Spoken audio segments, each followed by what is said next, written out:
like to share information on 3 items that really amped up my art practice. The first one is regarding color, shade, tone, and tint. The second element is looking at color harmony. And then the third element, probably the most important, is looking at color value. So I hope you enjoy this video. And if you haven't subscribed to my channel, I would love it if you do. Hopefully most of you have a color wheel. If you don't, I would highly recommend getting one for your art studio. You could probably find these online, look up color wheel in Google Images or on Pinterest and print it out. They're super helpful. So today we're going to look at shade, tone, and tint of a color. And how do you make a shade of a color, how do you make a tone of a color, and a tint of a color. So we're going to start off with this palette with a number of colors that I've put on the palette. This particular one here is what I've already done, which is a Viridian green. So you'll see that this is the Viridian green. And what I've done to make a tint of Viridian green here is I've added white. So to make a tint of a color, you're going to add white to it. To make a tone of that color, you're going to add a gray to it, which I've done here, which was just a gray I used that I made out of this black and white. And then you're going to make a shade of that color by adding black to it. So you can see what that did here. We'll try another one. Let's do the quinacridone magenta. We'll start with that next. So put that here.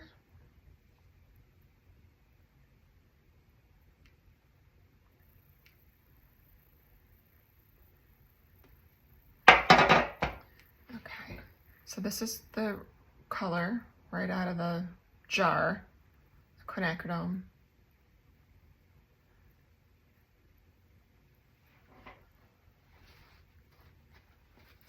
And then we will start by making a tint of quinacridone by adding white.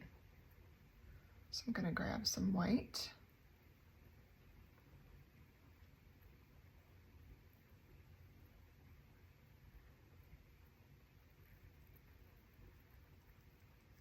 You can see that is making a tint of the color.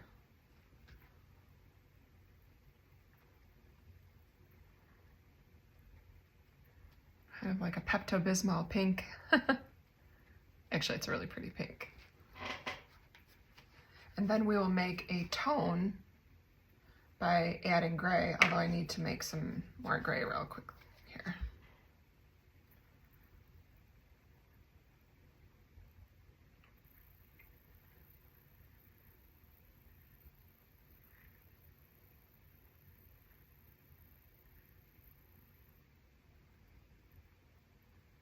Okay, so there's a gray. Now I'm going to take some of that gray and mix it with the quinacridone.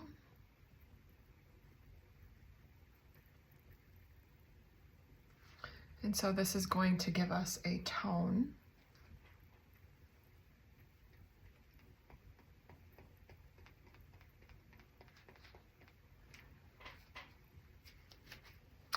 And then we're going to make a shade of quinacridone by adding black. I'll just add a little bit to start. It's hard, I always add too much black to start, so.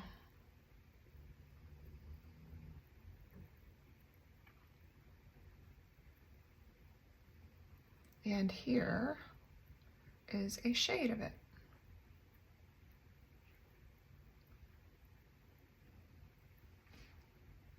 So again, this is the original quinacridone magenta. Then I've added white to it to create a tint. I've added a gray to create a tone. And then I've also added black to create a shade. And you can see these differences here. I'm interrupting this video just to say if you're finding the information helpful or you're enjoying watching this video, I'd really appreciate it if you gave me a thumbs up. And if you haven't subscribed to my channel, please do so. Thank you so much. So if you're using a color wheel, you can see the color, the tint, the tone, and the shade. So if you're using a color wheel and you want to create this blue-green tone, you know that once you get to that blue-green, you're going to want to add a gray to get a tone. All right. So I'm going to keep going and do some of these other colors that you can see, and we'll come back to you.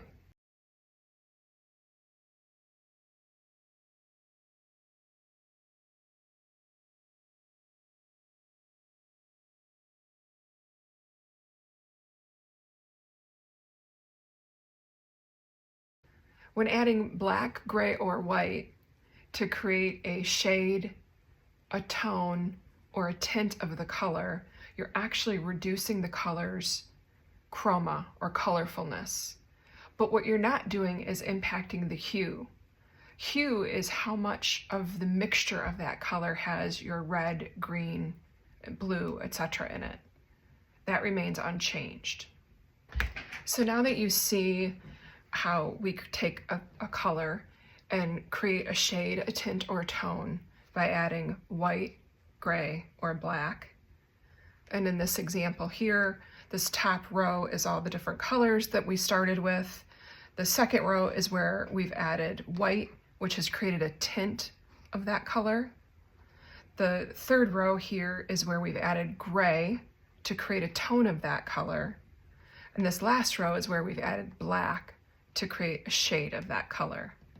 If you want to, I think the important thing here is experimenting with colors. If you want to darken a darker shade of a color, adding black isn't always the way to go. And as you'll see in this first row here, when you do that with a yellow, it tends to turn it toward a green. So what we've really gotten here, while it's a shade here, it's much more green than it is yellow. So it hasn't really retained that color.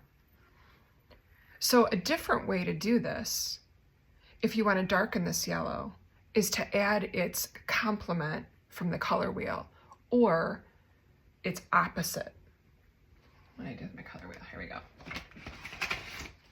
So in this case, for yellow, if you want to darken yellow, you're going to want to add a violet, which may keep the tone of yellow more yellow and not go green. So let's try that. So I'm going to add, this is a medium violet. So it's not always a great practice to add black to a color just to darken it. So let's do an experiment. So I have some violet here, and here's the yellow, and here's black. So let's start with adding a little bit of that yellow and picking up a little bit of the violet.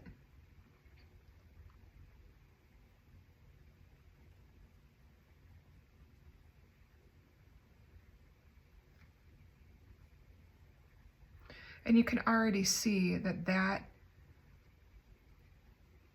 shade has maintained more yellow and it hasn't gone green. Whereas if I go back to the yellow and add a little bit of black, its tendency immediately is to go green. And you'll see that I'm back to a green. One of the things I'd encourage you to do is really play and understand color. So take some time in your sketchbook, your daily practice to get creative and create some new colors and practice making them lighter or darker. And what I would highly recommend is when you want to make a color darker, don't reach for black paint. Go to your color wheel and pick the complementary color, which is the opposite color on the color wheel, and you'll have a much better result that way. There are times where I want to use different colors, many different colors, in a piece of art that I do. And I think it's really important once you learn how to harmonize your color, there's a relationship your colors create with one another before they even are on the canvas. And so let me show you that. So now what we're going to do is we're going to create a few colors without harmonizing them. And I'm going to swatch those so it'll be easier to see when we do harmonize them what the differences are. So we're going to start with quinacridone magenta. I'm going to add just a little bit of yellow to the quinacridone magenta to make just kind of a warmer color.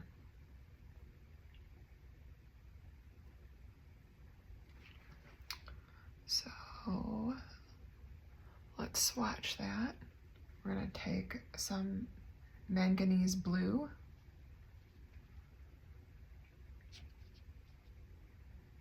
and add some viridian green.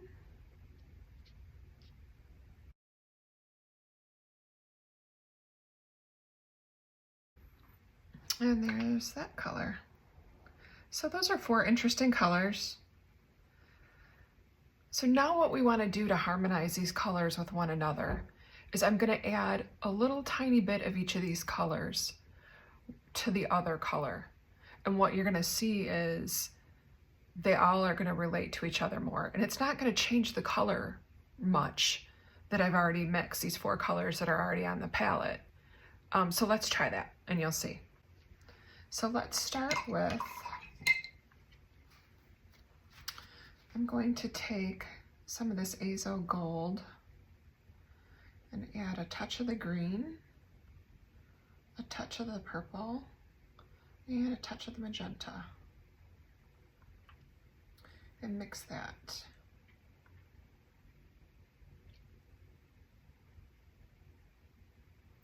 So the new color is here. You can see it's still kind of similar. I actually like it better. It's a much more rich color. Next, we're going to take a tiny bit of green and add it to the magenta, a tiny bit of the purple and add it to the magenta, and a tiny bit of the azo gold mixture and give that a mix.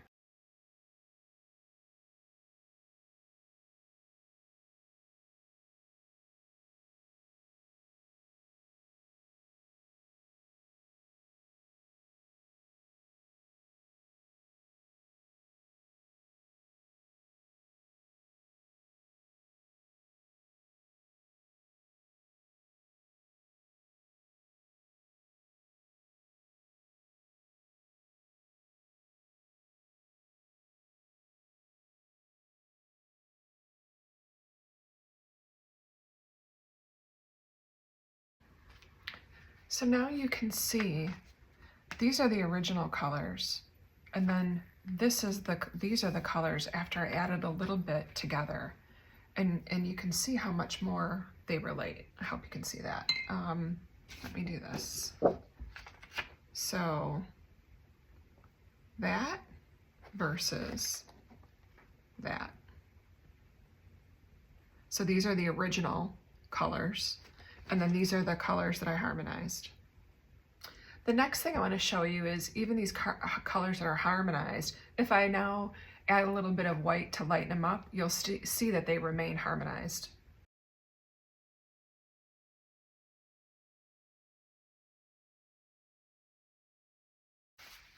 So now you've got the harmonized colors here, and I've added white to each of those here, and you can see they're still very harmonized. So original colors versus lightened colors, and this is the harmonized group versus the lighter harmonized group. So next up, I want to talk about value. There are times when I'm working on a piece of art and it might have lots of texture and areas of interest, but there seems to be something missing. In this example, I'm showing you something that I did in my sketchbook. There's lots of texture to it. I've used molding paste and other different mediums to create interest, but the painting still looks flat. And while it's in my sketchbook, I'm still using my sketches and my paintings in my sketchbook to learn and practice. So in this case, because I really couldn't figure out what was wrong with it, it just didn't, it seemed very dull and flat to me. I took a picture of it, turned that picture to grayscale, and looked at the values. And what you'll see here is when you look at just the values and kind of remove the different colors from the painting, you can see in this particular instance, all the values are very consistent, which is why it looks flat. So as much interest as there might be in the painting, there's not enough contrast in the values, at least not for me, and for what I like out of my artwork. So I use this technique often when I look at a painting to see if it's done. One of the many things on my checklist is checking the value and making sure that there's enough contrast, because your eye is going to actually move around the painting based on the contrast that it finds. So the more contrast and value, um, to me, for my artwork, the more interesting I find it. So I hope this technique helps you. There's lots of other tools that you can use to assess value in your artwork. This happens to be the one that I find the easiest to use.